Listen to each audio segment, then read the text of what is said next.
बोला, माई आपकी प्रार्थना ने हवाई जहाज को नीचे उतार दिया, आसमान पर बिजलियां कौंधवा दी, मुझे रास्ता भुलवा दिया ताकि मैं यहाँ तक खिंचा चला आऊँ। हेलो एवरीवन, कैसे हैं आप सब? आई होप आप सब अच्छे होंगे। और फ्रेंड्स, गर्मी तो बहुत ज़्यादा हो रही है। मेरी सबसे रिक्वेस्ट है कि सारे लोग नींबू पानी लेते रहना क्योंकि गर्मी बहुत ज़्यादा हो रही है। देख सकते हैं मेरी हालत गर्मी से कैसी हो रही है। सारे लोग सोचते हैं कि जम्मू में गर्मी नहीं पड़ती है, लेकिन जम्मू में इतनी ज़्यादा गर्मी पड़ती है ना, हालत ख़राब हो जाती है। मई और जून का महीना यहाँ पे बहुत ही दिक्कत देता है, बहुत ज़्यादा। लेकिन जब बारिश होती है तो काफ़ी ठंडा भी हो जाता है। बारिश ज़्यादा होती रहती है तो इसलिए कुछ भी कह लो, नहीं तो जम्मू में गर्मी तो खूब पड़ती है। जैसे गर्मी में गर्मी बहुत पड़ती है और सर्दियों में सर्दी भी बहुत पड़ती है। तो सारे लोग अपना अपना ख्याल रखिएगा, सारे लोग नींबू पानी लेते रहिएगा और यहाँ पे मैं लगा रही हूँ नेल पॉलिश। ये मैं लेके आई थी, लेकिन तब से मैंने बिल्कुल भी लगाई नहीं है। तो मैंने सोचा आप लोगों से बातें करते करते नेल पॉलिश भी लगा लेती हूँ मैं। इसका ये कलर है लाइट। पता नहीं क्यों मुझे इस तरह के लाइट कलर पसंद हैं। मैं हमेशा लाइट कलर ही लगाती हूँ। देखिए, मुझे तो काफ़ी प्यारा लग रहा है। आप लोग बताइए नेल पॉलिश का कलर कैसा है और मेरे हाथों पे ये येलो कलर की नेल पॉलिश कैसी लग रही है। देखिए, शाइन भी है, इसमें शाइन कर रही है। गर्मी में ना कुछ लगाने का मन नहीं करता है, और कुछ लगा भी लो ना चेहरे पे तो ऐसे पसीने से धुल जाता है ना, लगाना पूरा वेस्ट हो जाता है। कोई मतलब नहीं होता लगाने का। ये देखो फ्रेंड्स, आज मैं आप लोगों के लिए एक कहानी लेकर आई हूँ। कहानी तो छोटी सी है, लेकिन शिक्षा काफ़ी बड़ी है। कहा जाता है कि भगवान से की हुई प्रार्थनाओं में कितनी ताकत होती है, वो हमें इस कहानी से सुनने को मिलेगी। छोटी सी कहानी है, सुनिएगा ज़रूर, पूरी सुनिएगा, तभी आपको पता चलेगा कि भगवान से की हुई प्रार्थनाएं कितनी पावरफुल होती हैं। कहते नहीं हैं कि तेरी मर्जी के बिना हे प्रभु मंगल मूल, पत्ता तक हिलता नहीं, खिले न एक फूल। तो उसी पे डिपेंड है कुछ ये कहानी। सुनाती हूँ, सुनिएगा ज़रूर। बहुत कहानी छोटी सी है, लेकिन बहुत कुछ हमें सिखाने वाली है। तो लास्ट तक ज़रूर सुनिएगा ये कहानी कि भगवान से की हुई प्रार्थनाओं में कितनी ताकत होती है। और कहानी कैसी लगी सुनने के बाद कमेंट ज़रूर कीजिएगा। और चैनल को लाइक, पहली बार देख रही हैं तो सब्सक्राइब जरूर कर दीजिएगा प्लीज़, इससे मेरा प्रोत्साहन होता है। एक व्यक्ति गाड़ी से उतरा और बड़ी तेज़ी से एयरपोर्ट में घुसा। जहाज़ उड़ने के लिए तैयार था। उसे किसी कार्यक्रम में पहुंचना था जो खास उसी के लिए आयोजित किया जा रहा था। वह अपनी सीट पर बैठा और जहाज़ उड़ गया।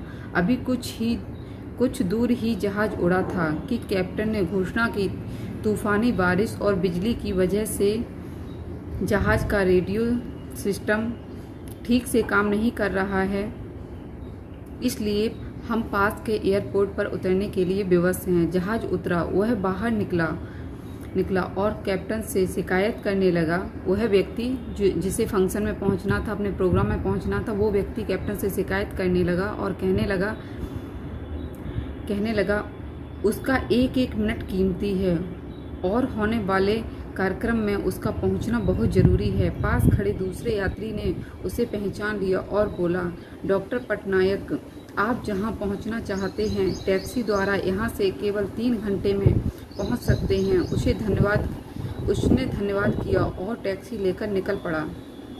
लेकिन ये क्या, आंधी तूफान बिजली बारिश ने गाड़ी का चलना मुश्किल कर दिया। फिर भी ड्राइवर चलता रहा। अचानक ड्राइवर को आभास हुआ कि वह रास्ता भटक चुका है। ना उम्मीदों के उतार चढ़ाव के बीच उसे एक छोटा सा घर दिखा। इस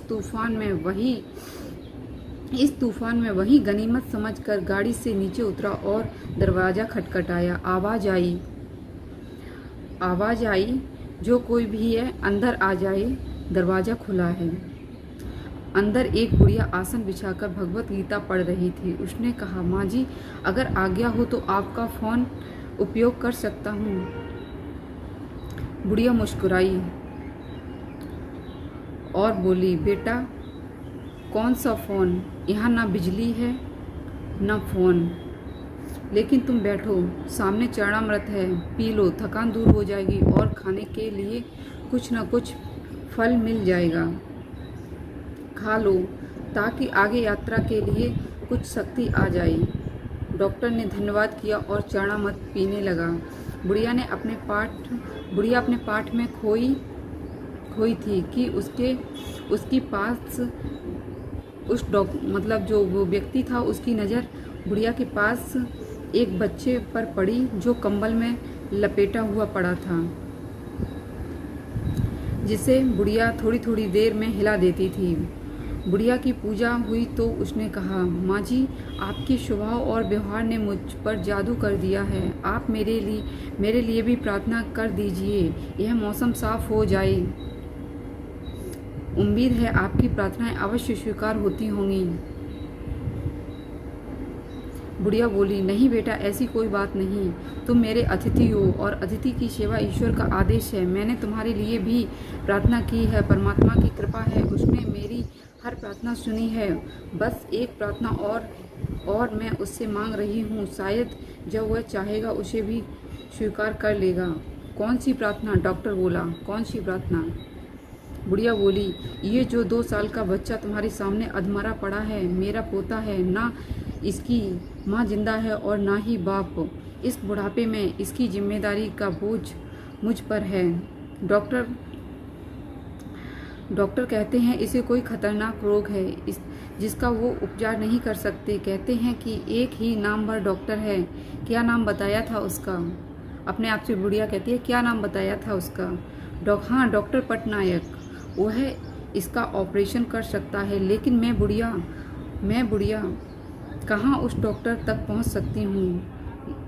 लेकर जाऊँ भी तो पता नहीं वह देखने पर राजी हो भी या नहीं। बस अब बंसी वाले से ये ही मांग रही थी कि वह मेरी मुश्किल आसान कर दे। डॉक्टर की आंखों से आंसू की धारा बह रही थी। वह भर्राई हुई आवाज़ में बोला, माई आपकी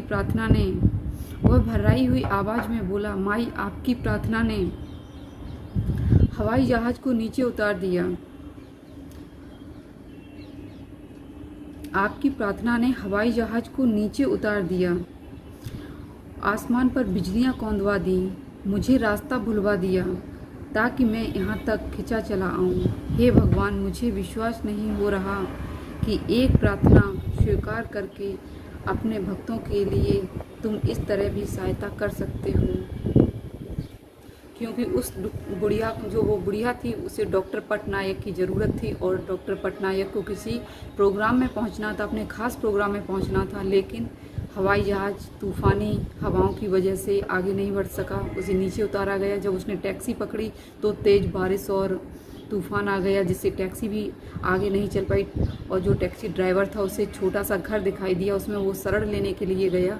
तो वहाँ बुढ़िया अपने पोते के लिए भगवान से प्रार्थना कर रही थी कि कैसे भी करके वो डॉक्टर पटनायक उसे मिल जाएं, जिससे वो अपने पोते का इलाज करा सके।